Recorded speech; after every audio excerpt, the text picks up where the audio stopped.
I am joined now by J.C. Polanco, a lawyer and professor at the University of Mount St. Vincent, and political consultant O'Brien Murray. And of course, I think the first thing we have to talk about is the mayor and the king. What about him deciding to tell the king, give back the diamond?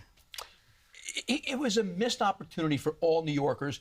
Even Governor Hochul got it right, according to reports. When she spoke to the king, she spoke about economic development, what the United Kingdom is to New York, coming together, what we can do for jobs. What about tourism? What about the World Cup? What about all these fantastic international things? Be positive, embrace it, and want him and his people to come here as much as they can to help all New Yorkers. Casey.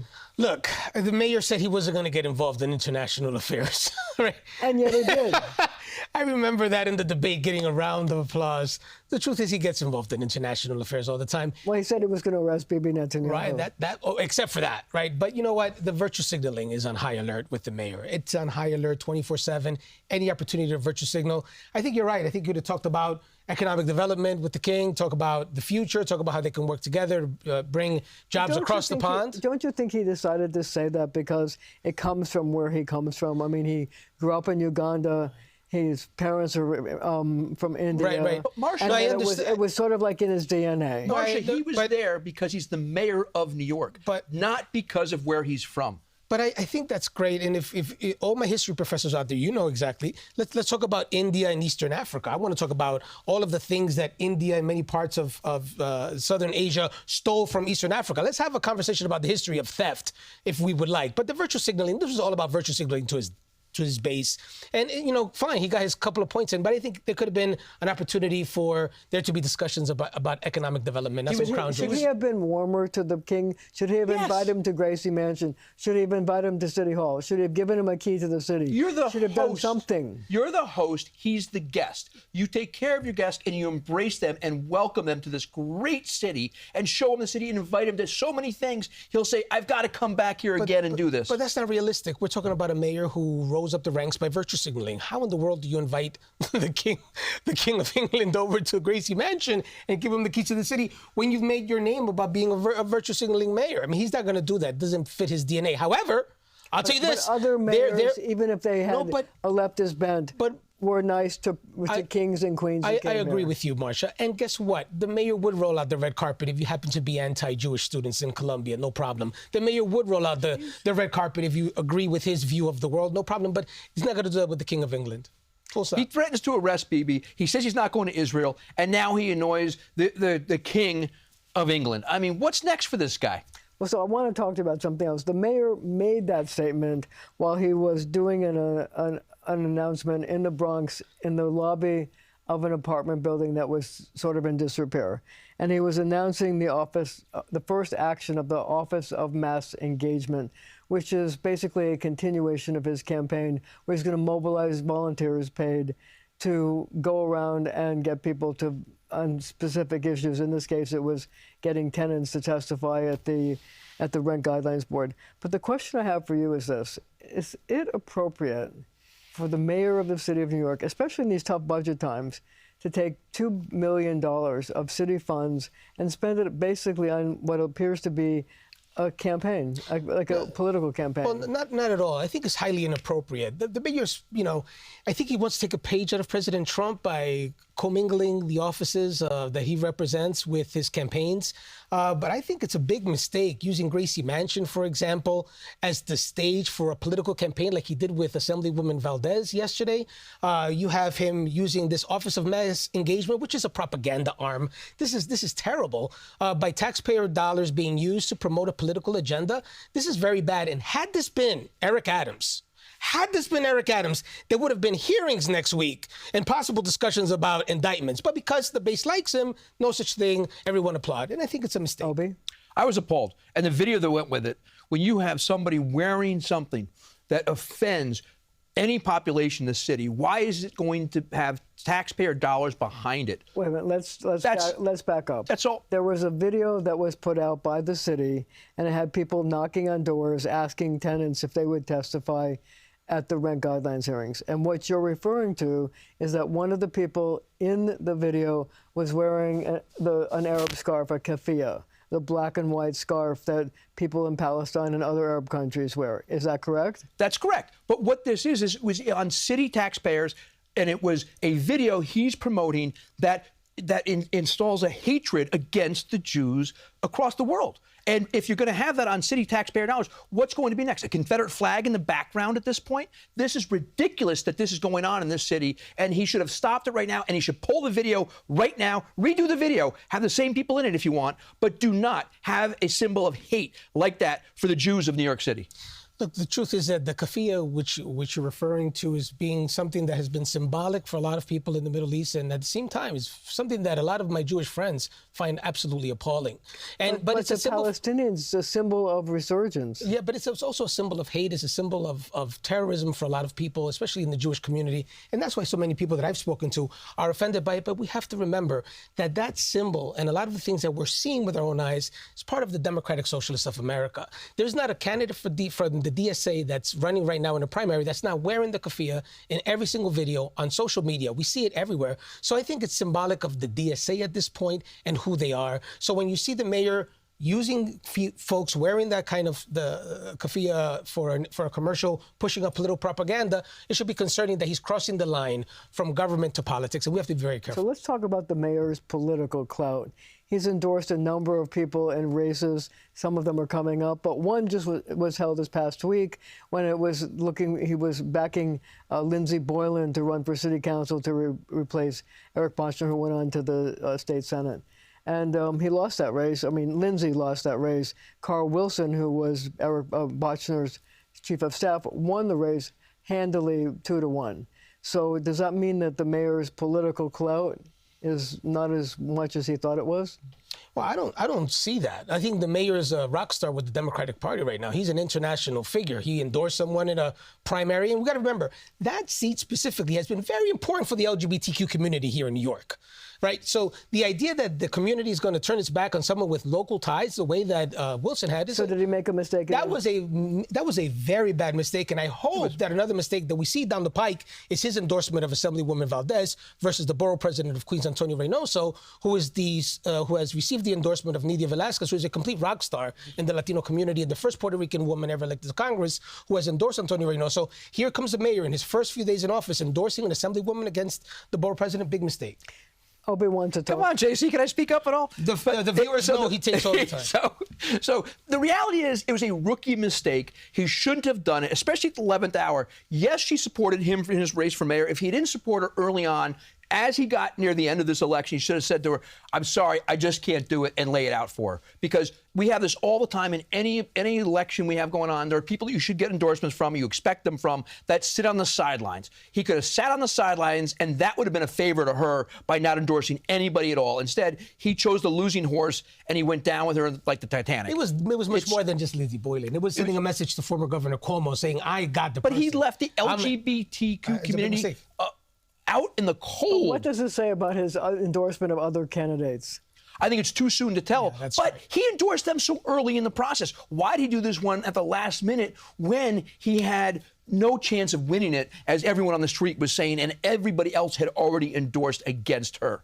It just boggles the mind of the political ineptitude, and it makes me wonder who his consultants are around him, who he's listening to, and why he's listening to them. We got 15 seconds. Go ahead. He has way too many great consultants. He's a rock star in the Democratic Party. I would not look too much into this. This is just a mistake, a bump in the road for this guy at this point. Okay, we're going to have to leave it right there for now, but our conversations continue right after the show on our streaming channel, CBS News New York. We are back with O'Brien, Murray, and J.C. Polanco. I'd like to continue this discussion of the endorsement. What does this mean for the other endorsements he's made? Claire Valdez, you talked about, but what about also endorsing Brad Lander over sitting Congressman Dan Goldman? I think when you look at it right now, he won his race because against Andrew Cuomo 2 times. And what he had was he divided the left, and he was able to get just enough to get through it. Does his endorsement mean anything? No, but that's the thing. I just think it's too narrow a thread for him right now, too narrow to thread the needle on this right now for him to get through and to help anybody get through it. He's going to push him, but he's not going to bring him to the finish line. You say he's a rock star. He's a rock star of the Democratic count? Party. Of course it does. Of course it matters.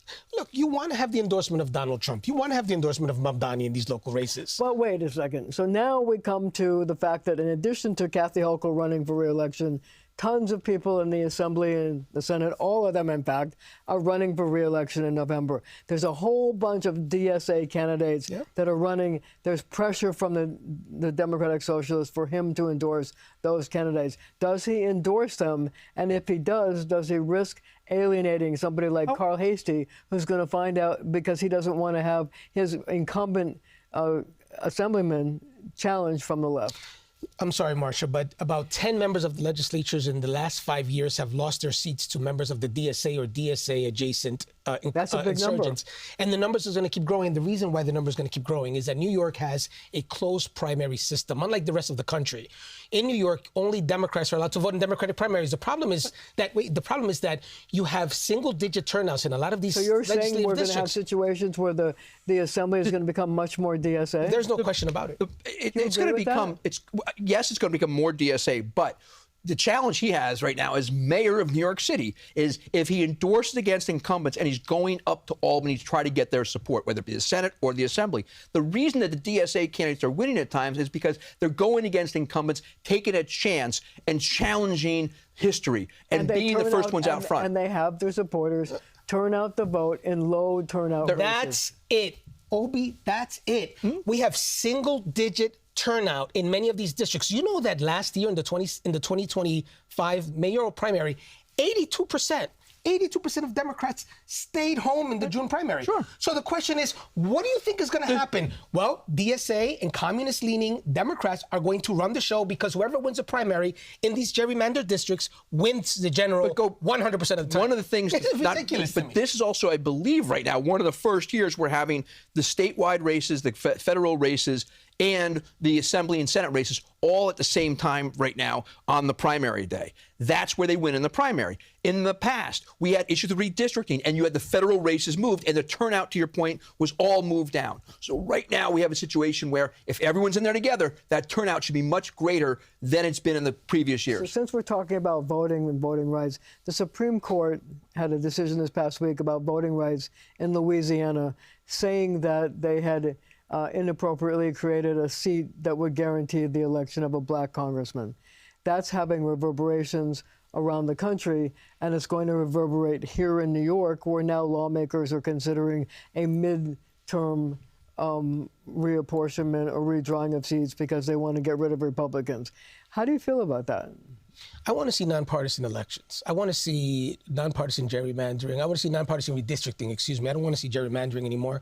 I think the Supreme Court made a big mistake there because this is one of the guarantees. But there was ideological lines. There were 6 conservatives against 3 liberals. And that's what's going to happen. And the warning for Democrats, if they continue supporting anti-Semitic candidates for office and candidates that are socialists, is that the country is going to turn its back on the Democratic Party. Jews are going to start leaving the Democratic Party, registering independents like me, voting elsewhere. And what's going to happen is that you're going to get many more Republicans elected. And I'm going to tell you now, and I'm telling Democrats, listen to me, if you keep going down this DSA path, you're not going to get 270 electoral votes in 28. You're going to have an 8-1 Supreme Court by 2030. So you got to be very careful. You know, the Republicans are playing chess. I was there for a long time. They're playing chess. Democrats are playing checkers.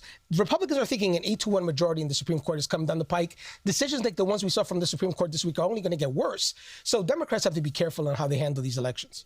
I think the short answer is in New York, it will not impact anything redistricting now or in the future because... Why? They're going to try to get rid of Republican seats. Well, though, but what they're going to do, though, with this decision from the Supreme Court right now is keep those districts intact where they are in New York. They're in a democratic state like this where they control both houses. And you said the words Nicole Maliotakis? Sure. Democrats certainly want to try to redraw her district. They've tried it like 3 or 4 times. And they're going to continue to do so. And that will end up in the court time and time again. But that's separate. No to that. But the Supreme Court's going to also be... What I'm saying is, right now, what they're trying to do to redistrict everything is not going to impact New York as much because they're not going to go out and change it willy-nilly all the time. What's going to happen now, the short-term impact, is going to be in the red states. Can they go in Florida right now and redistrict right now in Florida? What will this impact control of the House?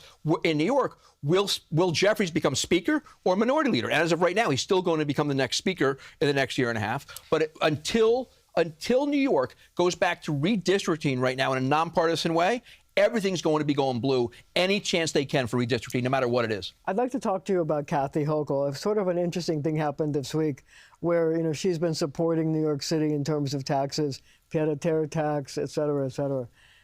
But the mayor of the city of New York and the speaker of the city council had a press conference week demanding a new tax, something called PTET, which is a pass-through to get a loss of money. But here's the question. Usually, when you have the speaker and the mayor gather together and agree on a tax, it seems like there's widespread support, so the governor supports it in some form. This time, basically, she said, quote, "That's not happening." She now lost her, she lost her patience with the mayor and his constant demand to tax more people? Too soon to tell, but she's getting tired of this idea of let's keep taxing. It's not going to bode well for her if she continues going down this path. Look, I think it's time for us to start cutting, and the mayor has to start realizing that opening up offices like the Office of Propaganda for $2 million and all the other offices that he has opening up, so whatever you call it, it'll make Kim Jong-un smile at the stuff that we're seeing coming out of City Hall. I think the governor understands that this is not the year to tax. This is not the year to increase taxes. Is she going to do taxes next year? I don't think she will. I think that we're going to start seeing more and more people become independent and start holding these folks accountable. And I don't think you're going to raise taxes like you want. You're going to have to start cutting. Right now, we have congestion pricing. That's a new tax, and it's going to continue to go up as far as this governor is concerned. If they bring pied-à-terre tax, that's a new tax, and when will it go up as far as percentage, and when will it come down as far as the value and who they're going to go after for that? You bring another tax in here, they're going to continue to create every new tax they can and talk about it, and eventually they're going to find a way to get it through. This governor right now realizes that if she starts getting too negative right now, she may be okay in the governor's race, but she's going to have an impact on the congressional races across the state too, which they don't want to lose. So there's national pressure right now to keep the taxes down, to not increase taxes in a statewide race. But again, I ask you, does she do it now because she's running for re-election and because people are worried about the congressional races in November? But then come January, faced with another budget crisis, does she reverse course? I've sat on this couch before and said you'll hear more taxes like we just did now that we've never heard of before. They'll continue to get rolled out. And this governor is going to sit back, do as little as she has to right now to get reelected, to not rock the boat. And once she's reelected, has 4 more years to worry about, then she'll be starting to raise more taxes every day. You assume that she doesn't understand her role. She's the governor of New York. She has to be responsible. So she has to understand that we're going to lose New Yorkers. We're going to lose the tax base if taxes go up. You got to remember, and I know, Marcia, you even said it as last week. Look, we have overwhelming majority of the money that we're collecting in income taxes in the city and the state are being paid for by the top 1% and 2%. The benefits that we're getting from the folks that have those second homes that are worth $5 million, the economic engine that they're providing for in New York City alone pales in comparison to the $500 million. She knows that. So she doesn't care. No, she does. She does not care. She cares about her re-election. I disagree with you. Guys, I got to ask you this question. At some point, when you keep taxing the people who make more money, they have mobility and they move out. They have, and they will. And you're sending a message, not only in terms of taxes in New York being too expensive to live in, but it affects the number of congressional seats that we have. I mean, we're already, because of loss of outmigration, due to lose 2 more seats. You know, there used to be a time when New York was like one of the largest delegations in Washington. It's not that way anymore. Texas, Florida, places like that. When Daley was chief of staff to President Obama, he had a sign on his desk from Chicago: Irish need not apply. And over the years, that has hit many different ethnicities across the world. What you're going to start seeing now in New York, when you come from New Jersey, you come from Connecticut, you come from Vermont, and you come from anywhere else, Pennsylvania, what you're going to see is signs that say, here's the toll, and you got dollar signs all there, and you're going to put the money in. So instead of do not apply, hey, money, we welcome you, just give it all to us before you show up here. You know what? The governor's already telling people that moved out to Florida, please come back. We love you. We want you back. You're going to see a lot more of that. We have to realize, and I need your viewers to understand, we keep taxing the folks that are paying the bills. They are going to leave. And if they leave with their jobs, they leave with the benefits that they provide us as a city. And how is the mayor going to pay for the social services that he's promised if the people that pay the overwhelming majority of the collected income taxes in New York City were to go? But it's not just the income taxes. The people that come here with money that do not necessarily live here and they pay their taxes somewhere else, or they live in Florida or Texas where they don't have income taxes, state income taxes, they write the big checks to the charities. They write the big checks to the libraries, the hospitals. They take care of our kids. They take care of our elderly. They do all these fantastic charitable things, and you're scaring them away. And you know what's going to happen? There are going to be more hospitals in Florida, more hospitals in Tennessee, more hospitals in Texas, because they're going to go there and write the checks there instead of New York. So let's talk about the governor and whether she's losing patience with Mayor Mamdani. In addition to saying his tax, the PTET tax, was not going to happen, she also made a point of meeting with Ken Griffin, the hedge fund billionaire who the mayor made the poster boy for why you need the petit-terre tax. Is she trying to send the mayor a message that maybe he's overstepped his bounds a little bit? I think she's sending a message to independents across New York to stay with her. She's sending a message to suburban voters and voters outside of New York City that say, look, I'm not one of these crazies. I'm a normal Democrat. You know me. And I think that that's why she's meeting with him. And quite frankly, it was very responsible for the mayor to use city taxpayer dollars to have a video at night in front of the CEO of Citadel and say, hey, one of these guys is what we're... You think it was good? It was irresponsible. Oh, irresponsible. Oh, sorry, okay. English is my second language. I have an accent. Irresponsible for the mayor to do that, considering that so many in his base are Luigi Mangione supporters who are celebrating a murderer of a CEO because they were so angry about the insurance. We cannot allow for that kind of irresponsible activity. We have to let Obi get a word. Yes, the video was absolutely wrong. What Governor Hochul is trying to do is to tell anybody who's got money, who's going to bring it to New York, spend it, invest it, donate it. We welcome you. We want you here. Even though the mayor's pulling this stuff, she may disagree with it. She also will never come out publicly against the mayor and do anything she can against him because she needs him. She needs the base, because if the mayor were to embrace somebody else, it would hurt her. The beauty for her is right now, the ballot is locked. She's on the ballot. Blakeman's on the ballot. She doesn't have any primary opponent. DiNapoli's the one they're going to go after. And on that note, thank you both for being here. Thank you at home for joining us as well.